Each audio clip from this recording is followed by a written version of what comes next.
تكلمنا في المرة الماضية عن مخرج الجوف.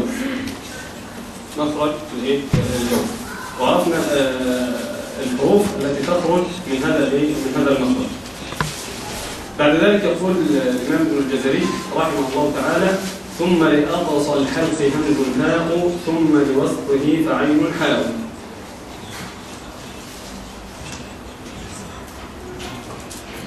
ثم لأقصى الحلق.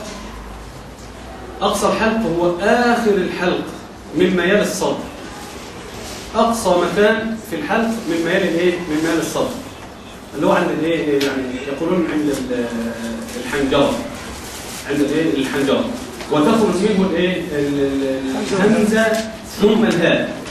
يعني الهمزة تحت الهاء، هو نفس المخرج بس الهمزة تحت سنة صغيرة. يعني الهمزة والهاء من أقصى الحلق، بس الهمزة تحت تحت الهاء. متخيلين الوضع معي؟ وانا مش متخيلين الوضع. ماشي تمام. فأقصد الهمزة بعدها الهاء، بس هو نفس المخرج. زي مثلا الجيم والشين والياء من وسط من وسط اللسان، وسط اللسان، بس الجيم الاول هو وسط اللسان للثلاث حروف، بس الجيم الاول بعد كده الشين بعد كده الياء. فكذلك الهمزه بعدها الهاء، بس نفس نفس المخرج. في بس بيقع زي ما قلنا في اثناء القراءه عدم تحقيق للهمز في كثير من الاحيان، خاصه ما يعني نبه عليه الإمام ابن الجزري وسيأتي معنا إن شاء الله رب العالمين، زي همز الحمد، أعوذ، اهدنا، الله ونحو ذلك.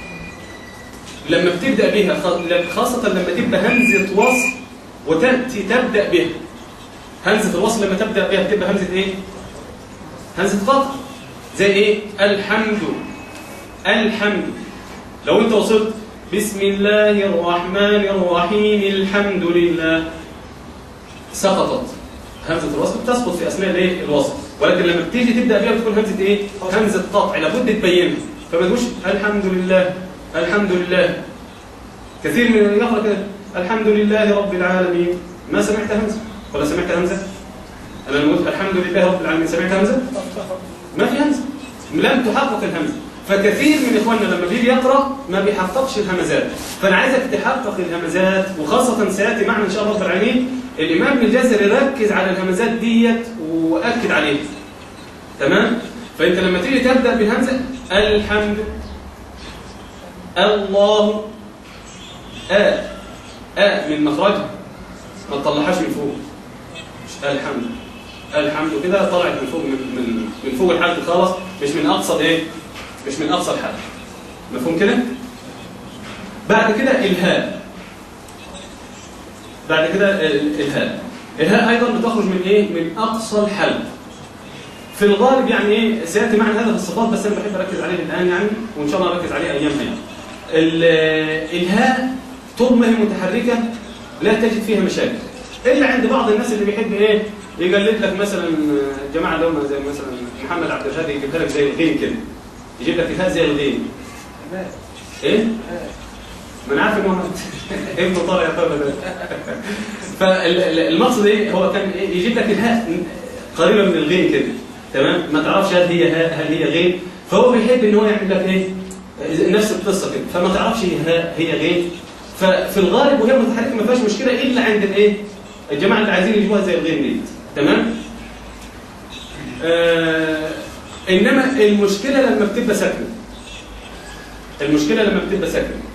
الأخ طبعا أنت عايز تجيب فيها همس، فبدل ما بيجيب الهمس من المخرج بتاعها، هي طبعا لما بتبقى ساكنة المخرج بتاعها بيضيق شوية، بس عندك جميع الحروف لما بتكون ساكنة بيحصل فيه تصادم في المخرج. يعني أب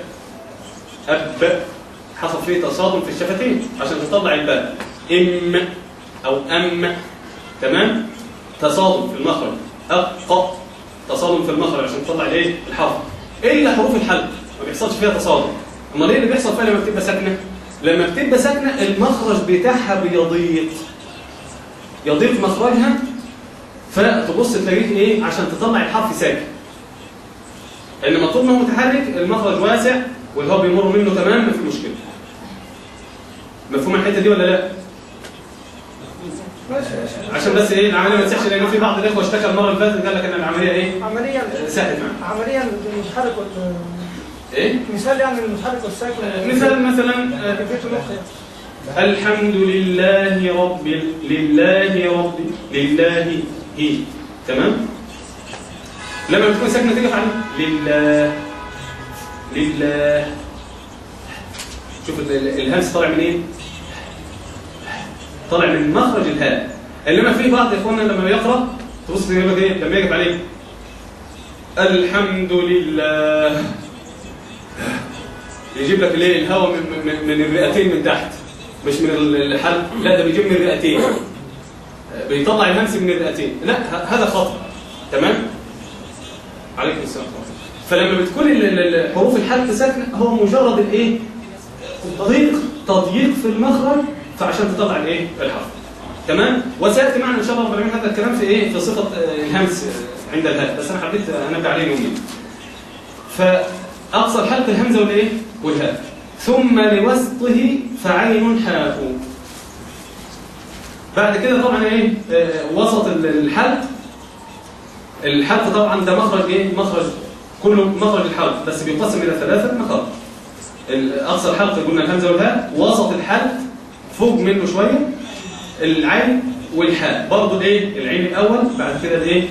الحاء. نفس القصه اللي قلناها مع الهاء هتقولها مع الايه؟ مع الحاء.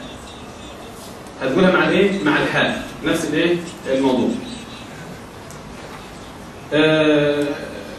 طبعا هنا العين والحاء هم الايه؟ يقول هنا هم المهملتان، حتى طبعا لا تشتبهان بالغين والايه؟ والخاء. يعني العين الحاء فوق العين سنه؟ الحاء فوق العين، نعم. هو نفس المخرج وسط الحلق، بس زي ما قلت لك كده الترتيب بتاعها الهمزه الهاء، بعد كده في وسط الحلق العين الحاء، بعد كده في اعلى الحلق الغين الخاء. الغين الخاء. تمام؟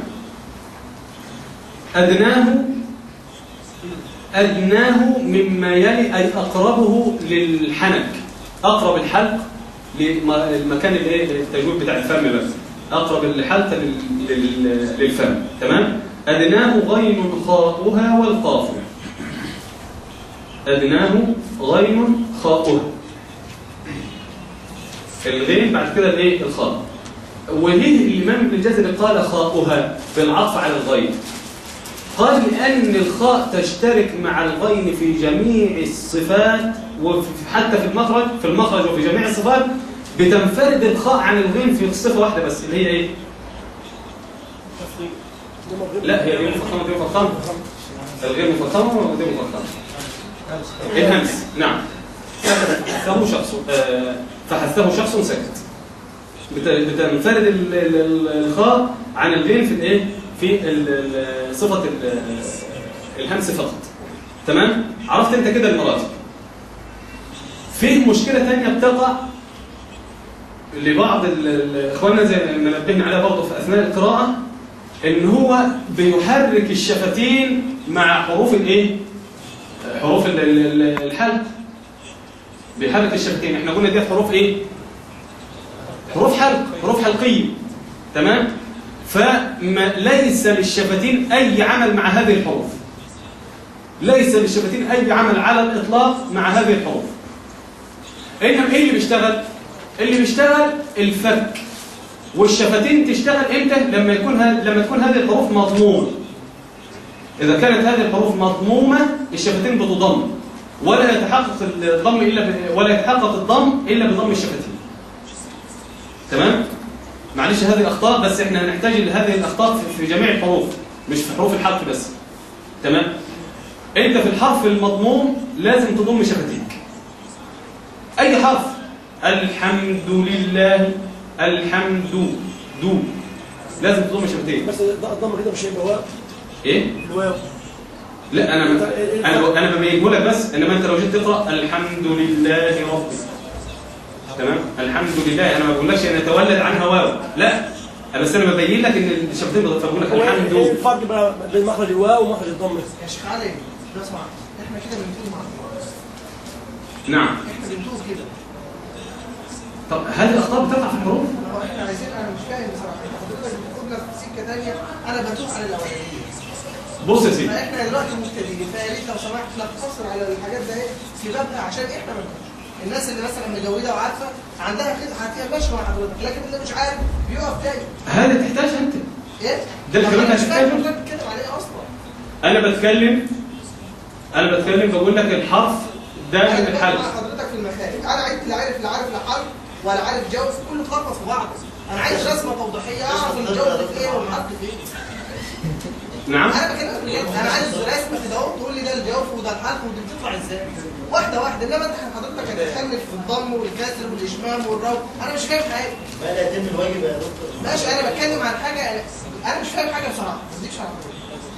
طيب يا سيدي، انا دلوقتي في مخارج الحروف، انا بطلع في حاجات ثانيه بركز في نقطه بلاقيني في حته ثانيه مش فاهمها. انا بتكلم في مخارج الحروف يا استاذ. ايه؟ انا بتكلم في مخارج الحروف، ما بتكلمش في مخارج حضرتك الحروف. تقول على السبوره عشان يفهم. هكتب لك على السبوره.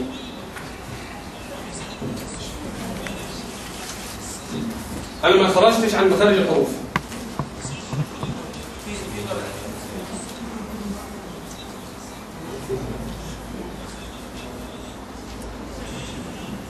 الى الان الاخ اسمه الى الان اخ محمد ما خرجتش عن مخارج الحروف.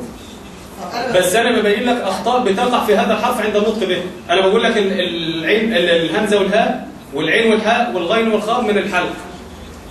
حروف الحلق ما تطلعليش شفايفك فيه، ما تضمليش شفايفك ولا تشغلش شفايفك في هذه الحروف، لان الحروف دي حلقيه. طب الحرف الثاني هو من اللي فيه؟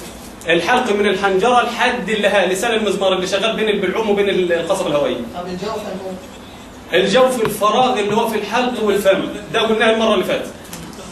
كنت معانا المره اللي فاتت؟ كان معانا مش مركز. طب ما سالتش ليه المره اللي فاتت؟ انا عارف ان الجوف انت قلت لي من هنا لحد هنا، والحرف بتقول لي شويه دول. ايوه، من اول الحنجره لحد لسان المزمار اللي هو شغال بين البلعوم وبين القصبه الهوائيه. بس شيخنا الجوف تقديري. الجوف ايوه طبعا الجوف تقديري يقدر بس. تقدير، بلاش تقدير الله يكرمك، عشان هو برضه يقول لك ايه يا جماعه اللي فاهمين انت مش حسي. تمام، مش عايزه حسي. نعم. الجوف الفراغ اللي هو الفراغ اللي هو مش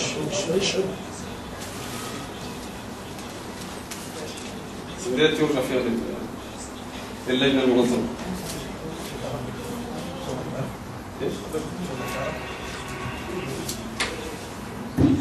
طب انت ما فهمت الجوف ولا مش فهمتوش؟ ايوه هم 3 حروف. الجوف قلنا القصبه الهوائيه دي مع الفم، شغل الفم ده كله مع الشفتين، الهواء ده هو كله، الفراغ ده هو كله، ده اسمه جوف. تمام؟ ده اللي الحروف الثلاثه بيخرجوا منه، الالف والواو والياء اللي هي الماديه. تمام كده؟ الحلق ده هو من اول الحنجره لحد لسان المزمار، اللهاء اللي هي شغاله بين البلعوم وبين القصبه الهوائيه. لما بتيجي تتكلم تيجي رايحه على البلعوم اللي بيدخل الطعام، تيجي تاكل تيجي رايحه على الهواء. ماشي كده؟ طب دكتور خلاص فاهم. طب في حد مش فاهم؟ مش جماعه مش دكاتره. طيب طب انت دكتور يعني المفروض تكون فاهم الحاجات دي. الانجليزي ولا الانجليزي انا ما اعرفش اكتب اسمي بالانجليزي. تمام؟ اما تشرب يا سيدي بيبقى الميه دخلت على او الاكل دخل على الهواء. ماشي يا فندم؟ فعندك الحلق دوت من اول الحنجره بتاعتك ده، الحنجره اللي هي تفاحه ادم كما يقولون، ما بتلاقاش عند الجماعه النساء. من اول هنا لحد لسان المزمار، ده مخرج ال6 حروف اللي احنا بنتكلم عنهم من ساعتها. ده اللي هو الحرف. اللي هو الحلق ده. انا مش هتكلم غير في الحلق النهارده. ايوه مش واخد اي حرف ثاني، انا كنت محضر القاف والكاف. تمام؟ فعندك الايه المخرج ده هو اوله اهو عند نفترض ان الحنجره ديت الهمزه والهاء اللي هي دي. تمام؟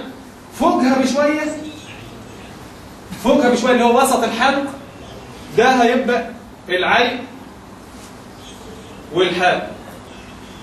تمام؟